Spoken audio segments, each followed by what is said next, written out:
Проектираниот и веќе изгласан буџет за наредната година во општина Прилеп изнесува неверојатни 1 милијарда 538 милиони и 035.000 денари и е најобемниот буџет во историјата на општината.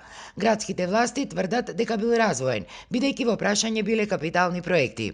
Парите кои што се одделени по основ на даноци од граѓаните на општина Прилеп ќе бидат инвестирани од страна на локалната самоуправа за развојни капитални инвестиции на градот. Опозицијските советници, па кои беа против овој, како што го нарекоа мегаломански буџет, сметаат дека ова било уште едно предизборно замајување на јавноста, бидејќи и досега реализираните капитални инвестиции биле на мизерно ниво.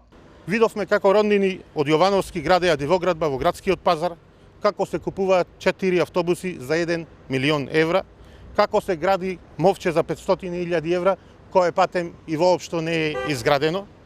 Видовме расипништво и мајтап со граѓаните на општина Прилеп. Според опозицијските советници, од двата до сега потрошени буџети, народни пари, прилепчани виделе само поскапување на сметките за вода за 60%, низа партиски и роднински вработувања и еден куп сомнежи за сторен криминал околу спроведувањето на јавните набавки.